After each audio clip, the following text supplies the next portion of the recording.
네, 오늘 우리가 함께 교독하실 말씀은 사사기 9장 1절에서 15절까지 말씀으로 제가 먼저 읽겠습니다. 여루바알의 아들 아비멜렉이 세겜에 가서 그의 어머니 형제에게 이르러 그들과 그의 외조부의 집에 온 가족에게 말하여 이르되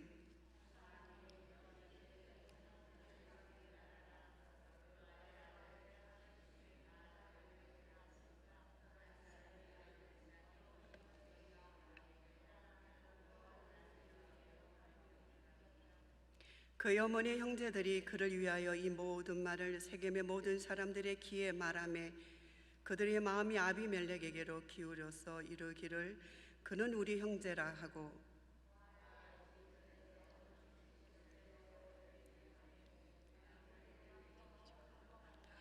경박한 사람들을 사서 자기를 따르게 하고 오브라에 있는 그의 아버지의 집으로 가서 여루바알의 아들 곧 자기 형제 70명을 한 바위에서 죽였을 때 다만 여루바알의 막내 아들 요담은 스스로 숨었으므로 남으니라. 세겜의 모든 사람과 밀로 모든 족속이 모여서 세겜에 있는 상수리나무 기둥 곁에서 아비멜렉을 왕으로 삼으니라. 사람들이 요담에게 그 일을 알림해 요담이 그리심산 꼭대기로 가서 서서 그의 목소리를 높여 그들에게 외쳐 이르되 세겜 사람들아 내 말을 들으라. 그리하여야 하나님이 너희의 말을 들으시리라. 하루는 나무들이 나가서 기름을 부어 자신들 위에 왕으로 삼으려 하여 감람나무에게 이르러 너는 우리 위에 왕이 되라 하며 감람나무가 그들에게 이르되 내게 있는 나의 기름은 하나님과 사람을 영화롭게 하나니 내가 어찌 그것을 버리고 가서 나무들 위에 우쭐대리오 한지라. 나무들이 또 무화과 나무에게 이르되 너는 와서 우리 왕이 되라 하며 무화과 나무가 그들에게 이르되 나의 단것과 나의 아름다운 열매를 내가 어찌 버리고 가서 나무들 위에 우쭐대리오 한지라. 나무들이 또 포도나무에게 이르되 너는 와서 우리에게 왕이 되라 하며 포도나무가 그들에게 이르되 하나님과 사람을 기쁘게 하는 내 포도주를 내가 어찌 버리고 가서 나무들 위에 우쭐대리오 한지라. 이에 모든 나무가 가시나무에게 이르되 너는 와서 우리의 왕이 되라 하며 같이 읽겠습니다. 가시나무가 나무들에게 이르되 만일 너희가 참으로 내게 기름을 부어 너희 위에 왕으로 삼겠거든 와서 내 그늘에 피하라. 그리하지 아니하면 불이 가시나무에서 나와서 레바논의 백향목을 사를 것이니라 하였느니라. 아멘. 하나님의 말씀입니다.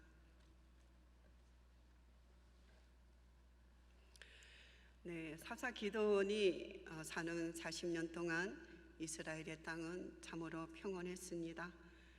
지난 본문에 보시면 기드온의 아내가 많다고 기록이 되어 있습니다. 아들이 70명이나 되지요. 많은 아내와 많은 자녀, 이것은 대개 이방wan들의 호사스럽고 타락한 생활상을 보여주는 것입니다. 기드온이 여러 명의 아내를 두고 70명이나 되는 아들을 낳았다는 것은 기드온이 왕과 같은 호사스러운 생활을 했다는 것입니다. 기드온은 처음 야훼 하나님으로부터 이스라엘을 구원할 사사로 부르심을 받을 때만 해도 소심하고 나의 집은 므낫세 중에 극히 약하고 아버지 집에서 자신은 가장 작은 자라고 겸손하기까지 했습니다. 그런데 야훼 하나님이 함께하여 주심으로써 계속되는 모든 전쟁에서 승리하자 조금씩 잘못된 욕망으로 빠져가고 있는 것을 발견할 수 있습니다. 미디안의 두 왕 세바와 살문나를 죽인 후에는 그들의 낙타목에 있던 초송달 장식을 떼어 그가 가집니다. 초송달 장식이란 그 당시 이방 왕들이 지녔던 장식으로 달을 신으로 숭배하는 그때 사용했던 가정스러운 물건이지요. 그리고 상당량의 금 귀걸이와 초생달 장식과 미단 왕들이 입었던 자색의 의복, 낙타목에 들렸던 사슬 등을 전리품으로 받습니다. 금으로는 그리고 에봇을 만들어서 백성들을 우상 숭배에 빠뜨립니다. 성경은 이것이 기드온과 그의 집에 올무가 되었다고 기록하고 있습니다. 우리는 언제나 승리보다 승리 후에 찾아오는 탐심과 교만을 늘 경계해야 할 것입니다.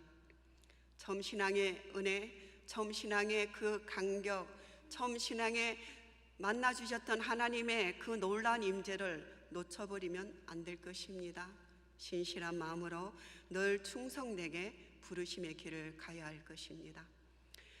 31절에 보시면 세겜에도 첩이 있어서 아들을 낳았는데 그 이름이 아비멜렉입니다.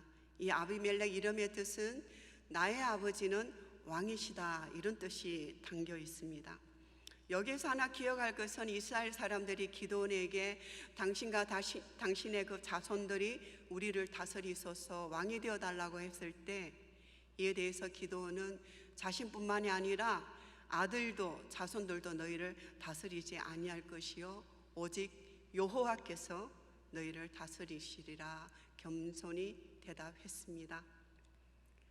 아비멜렉의 이름, 나의 아버지는 왕이시다, 이 아버지가 하나님을 가리키는 것으로 본다면 하나님만이 유일한 왕이심을 고백하는 이름이 되지요. 기도는 어쩌면 신앙적인 생각으로 아들의 이름을 지었지만 아비멜렉이 자신의 이름을 자의대로 해석해서 왕이 되고자 했다고 추정하기도 합니다.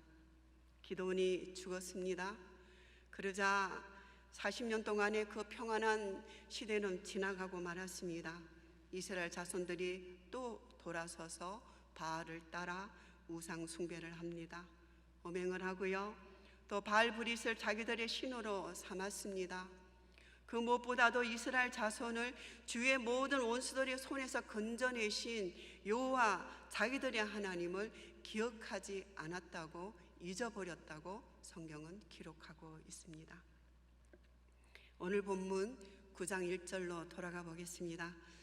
여룻바알의 아들 아비멜렉이 세겜에 가서 그의 어머니의 형제에게 이르러 그들과 그의 외조부의 집에 온 가족에게 말하여 이르되, 우리가 함께 읽었지만 아비멜렉이 왕으로 추대되는 이 모든 과정은 세상에서 왕이 되려면 어떤 과정을 거치게 되는가를 잘 보여주고 있습니다.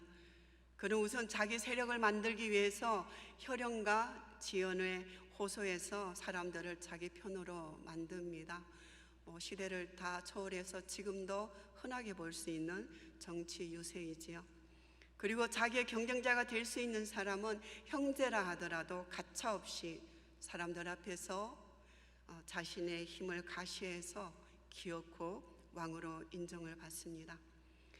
여러분, 이런 모습은 역사 속에서 얼마든지 찾아볼 수 있지요.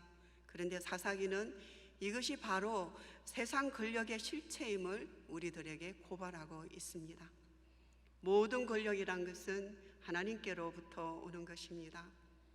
그러므로 하나님께 인정을 받아야 바른 권력이고 권세인 것입니다. 건강한 리더십입니다. 아비멜렉이 외가가 있는 세겜에 갔습니다.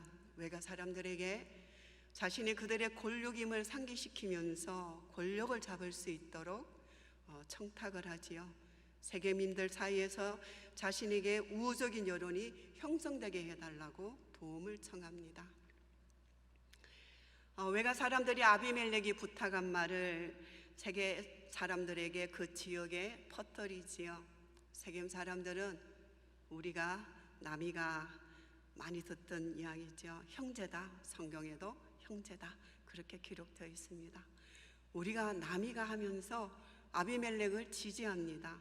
그리고 부알브리 신당에서 은 70개를 가지고 와서 아비멜렉에게 정치 자금으로 줍니다. 세겜 사람들은 동양이라는 이유로 지지했습니다. 중요한 사멸 결정을 대부분 이렇게 세속적인 가치나 관계 속에서 내린다면 하나님 사람들에게 하나님 없이 내린 결정과 또 행동은 이후에 곧 그리고 얼마 가지 않아서 크나큰 상처와 실패를 되돌아오기에 우리는 항상 하나님께 먼저 묻고 그리고 결정을 내려도 늦지 않을 것입니다. 아비멜렉이 은 70개로 방탕하고 경박한 사람을 샀습니다. 그리고 가장 먼저 한 행동이 경쟁자인 형제들을 학살하는 것이었습니다. 은 하나에 형제 하나였습니다. 그는 오브라에 있는 아비 집으로 가서 형제 70명을 한 바위 위에서 학살했다고 기록하고 있습니다. 아비멜렉은 사람들을 선동하고 형제들을 죽이고 스스로 왕이 되려는 이 일련의 과정을 볼 때 하나님을 전혀 개의치 않는 사람이었습니다. 아비멜렉은 세겜과 밀로 사람들의 추대로 세겜에 있는 기둥 상수리나무 아래에서 왕이 됩니다. 우리는 이 세겜 땅에 대한 이야기를 일찍이 창세기 12장에서 만났습니다. 아브라함이 그 땅을 통과하여 세겜 땅 모래 상수리 나무에 이르니 그때에 가나안 사람이 그 땅에 거하였더라. 정말 오랜 조상 때부터 그 땅에 이방인들이 살고 있었지요. 이방인들이 오랫도록 살았다 그러면 거기에는 반드시 이방신이 있는 것입니다. 또 이사야서 57장에서는 너희가 상수리 나무 사이 모든 푸른 나무 아래서 엄룡을 피우며 골짜기 가운데 나무 틈에서 자녀를 죽이는도다 기록하고 있습니다. 상수리 나무 이렇게 단어가 떠오르면 우상 숭배를 하는 것, 그렇게 기억이 됩니다. 지도를 한 장 보여주시겠는데요. 위쪽에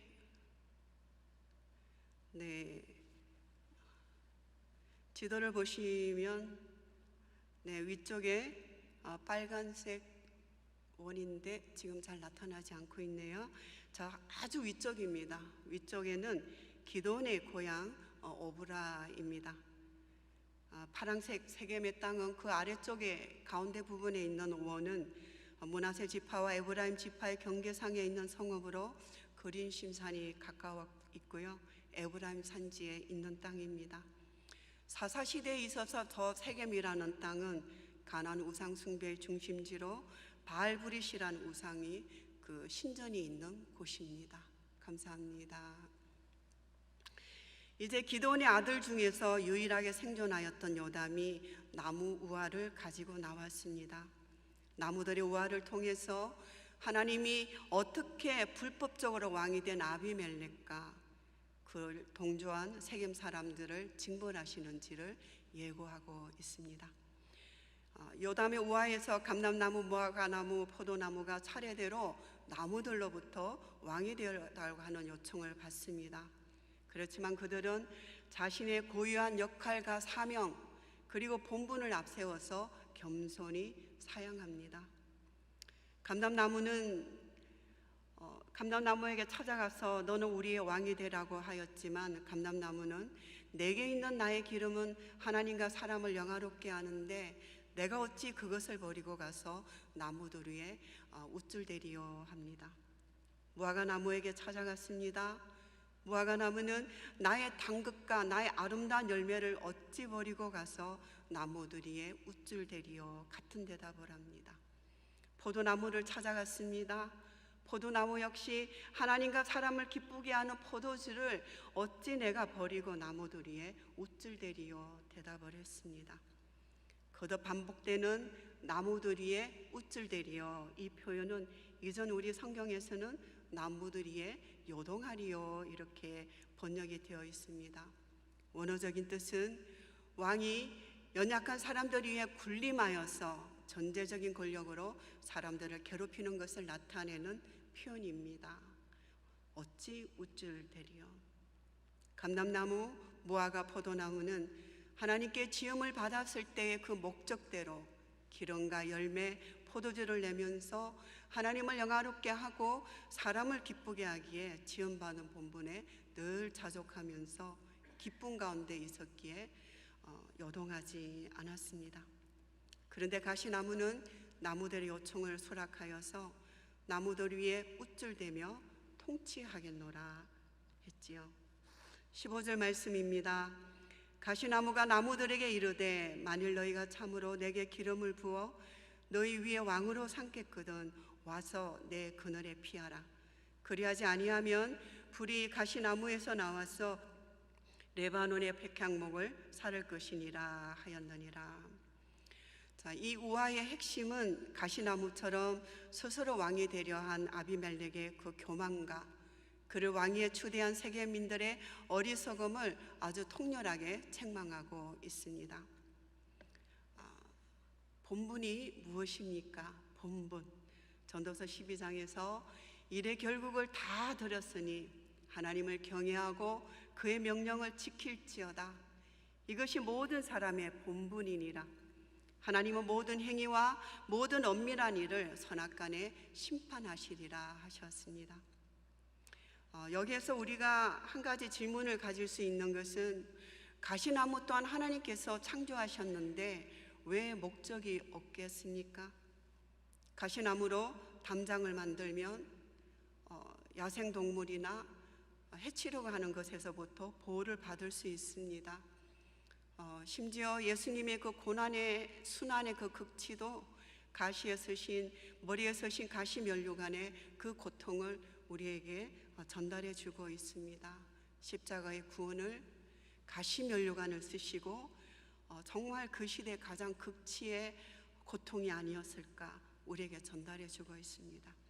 그리고 크리스마스 추리하면 떠오르는 나무가 호랑이 발톱을 닮은 호랑가시나무입니다.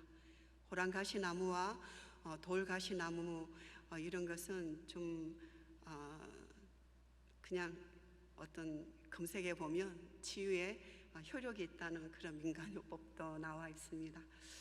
자, 요담의 우화 중에서 가장 백미라고 할 수 있는 것은 15절입니다.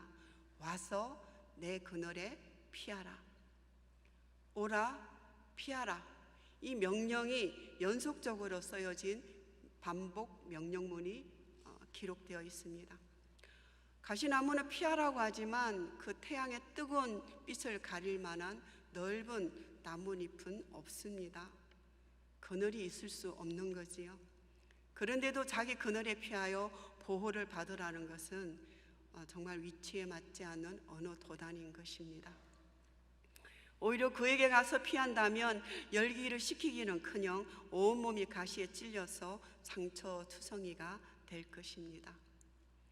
오래전 노랫말 가시나무에도 내 속엔 내가 너무나 많아 당신의 쉴 곳 없네. 내 속엔 헛된 바람들로 당신의 편할 곳 없네. 바람만 불면 그 메마른 가지 서로 부대끼며 울어대고 쉴 곳을 찾아 지쳐 날아온 어린 새까지도 가시에 찔려 날아가고. 요담은 이 우화를 통해서 세겜 사람들이 아비멜렉을 자신의 왕으로 세운 것이 얼마나 어리석은 일인가를 고발하고 있습니다. 오늘 우리는 이 본문 속에서 스스로 왕이 되려는 아비멜렉이 권력의 탐욕에 가득 차 형제 70을 죽이는 폐륜적인 사건을 먼저 보았고요. 비록 우화이긴 하지만 감람나무, 무화과나무 그리고 포도나무가 하나님의 주신 본분을 잘 지키며 하나님께는 영광이요 사람들에게는 기쁨을 주며 결탄코 요동치 않는 모습을 살펴보았습니다. 그렇습니다. 탐심은 우상숭배입니다. 우리가 익히 아는 바 웨스트민스터 소요리 문답 첫 번째 질문도 사람의 제일 되는 목적이 무엇인가입니다. 사람의 제일 되는 목적은 하나님을 영화롭게 하는 것과 영원토록 그를 즐거워하는 것입니다. 오늘 나왔던 이 나무 우화에 나왔던 나무들이 그 본분을 잘 지키고 하나님을 영화롭게 하고 사람들을 기쁘게 하고 있습니다. 이제 우리는 하나님께서 우리를 지으신 목적대로 하나님의 영광을 위하여서 살아가십시다. 주신 모든 것에 감사하며 자족하며 기쁨의 삶을 살아가십시다. 무엇보다 끝까지 하나님께서 처음 주신 그 초심을 잊지 않고 변함없이 신실하게 충성을 다하는 섬김을 하시기를 주님의 이름으로 축원합니다. 하나님이 우리에게 주신 것은 감사함으로 받으면 조금도 버릴 것이 없다고 성경은 우리에게 말씀하고 있습니다. 기도하시겠습니다. 저희가 오늘 변함없이 영적 성장과 성숙을 위해서 중보기도하며 나갈 때에 이번 주 금요일 토요일 1박 2일 켈빈 수양관에서 당의 비전 컨퍼런스를 갖습니다. 지난 사역을 돌아보고 앞으로 진행할 중요한 사역을 논의하는 일요일에 함께 기도했으면 좋겠습니다. 그리고 다음 주일 1대1 멘토와 멘티 데이를 위해서도 기도해 주십시오. 계속적인 1대1의 부흥이 일어날 수 있도록 함께 기도하십시다. 무엇보다도 수술받고 회복 중인 성도님들을 위해서도 기도하십시다. 지속적인 치유가 간절한 성도님들을 기억하시면서 주님 앞에 중보기도해 주십시오. 그리고 우리가 연일 매일 보고 듣고 있는 아프가니스탄 그 사태를 위해서도 우리가 기도하면 좋겠습니다. 어제도 우리가 영상으로 보여주셨는데요, 우리 한 세기 전만 해도 미군의 그 트럭 뒤를 쫓아가면서 김미 쪼꼬레 김미껌 했을 때 그 트럭 위에서 붙잡아주는 손을 잡아서 입양이 되어서 미국으로 오셔서 저 위쪽에 우리는 기억하죠. 신효철 어원이신가요? 오랫동안 미국의 국회의원으로 섬기신 그런 분도 계십니다. 기도하십시다. 하나님께서 이 크고 작은 일 가운데에 하나님의 섭리 가운데 아름답게 합력하여 선을 이루어주시기를 우리 중보기도하며 나가도록 하겠습니다. 하나님 기도합니다. 아버지, 무엇보다도 우리 연합장로교의 영적 성장과 성숙을 위하여서 이 새벽에도 함께 기도로 나가기를 원합니다. 하나님, 날마다 우리에게 말씀을 주시고 코랑되어 하나님의 그 전 앞에서 하나님 앞에서 말씀을 펴고 주님의 음성을 듣게 하여 주시고 지극히 작은 것 하나라도 하나님 실천할 수 있는 힘과 용기를 주시며 주님의 성령께서 친히 강건하여 주셔서 말씀을 순종하지 않고는 밥도 먹지 못하고 잠도 잘 자지 못하는 우리의 그런 영적 상태가 될 수 있도록 깨워 주시옵소서. 하나님, 우리의 의지가 너무나 박약합니다. 성령님의 강건하심으로 이 교회를, 우리 자신들을 이끌어가 주시옵소서. 하나님이 우리를 창조하신 목적, 하나님께서 영광 받으시기를 원하시는 그곳으로 우리를 인도하여 주시기를 간구합니다. 이번 주말에 있을 당의 비전 컨퍼런스를 위해서도 기도합니다. 하나님, 우리 모든 마음을 주님께 드리게 하여 주시고 아름다운 사역을 돌아보게 하시고 앞으로 진행할 중요한 사역도 논의하는 정말 열매 있는 기간이 되게 하여 주십시오. 이를 준비하는 모든 손길 가운데 은혜로 함께해 주시기를 원하며 1대1 멘토 멘티 데이도 주님 그곳에 모인 곳에 하나님 성령의 임재로 함께하여 주셔서 말씀이 있으며 함께 기도가 있으며 나를 위한 멘토 한 분이 있다는 이 행복을 주님 온 교인이 알아갈 수 있도록 도와주십시오. 수술받고 회복적인 우리 성도님들 불쌍히 여겨주시고 긍휼히 여겨 주시옵소서.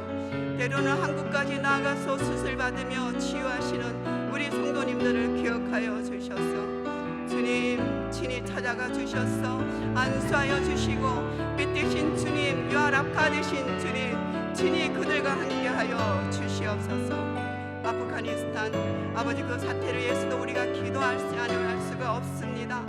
하나님, 우리나라가 이처럼 주님의 은혜 가운데 잘 살 수 있는 것도 주님의 은혜입니다.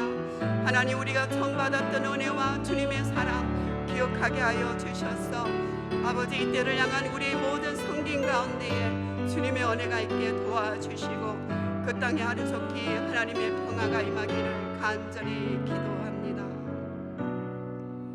하나님 감사합니다. 하나님, 정말 우리들의 그 손가락 하나하나의 지문에도 같은 것이 없다고 말씀하신 것과 같이 우리 각 사람을 하나님 영광 받으시기를 원하시는 그 목적대로 그렇게 우리를 지어주셨습니다. 그리고 그냥 내버려 두지 아니하시고 구원하여 주시고 하나님의 자녀로 삼아주시고 시시때때로 말씀하시며 동행하시기를 주님은 기다리고 있습니다. 매일 아침 때로는 매일 저녁 신실하게 같은 시간 같은 장소에서 하나님의 말씀을 펼치게 하여 주시고 하나님 말씀 속에서 오늘도 말씀하시는 지금이라는 시간에 여기라는 이 장소에서 말씀하시고 인도하시는 성령의 인도하심을 받도록 은혜 베풀어 주시옵소서. 하나님 변함없이 월요일 성전에 나오셔서 기도의 자리를 지키시고 예배 드리시는 우리 월요 성도님들, 그리고 온라인으로 또 함께 예배 드리는 모든 분들에게도 하나님의 동일한 은혜가 임하기를 원합니다. 이제는 우리를 구원하신 예수 그리스도의 은혜와 만물을 창조하시고 섭리하시는 하나님 아버지의 사랑하심과 성령의 내주 충만하심이 지으신 대로 부르신 대로 본분대로 기쁘게 살아가기를 다짐하는 주의 백성들 위해 이제로부터 영원토록 함께 하시기를 간절히 축원합나이다. 아멘.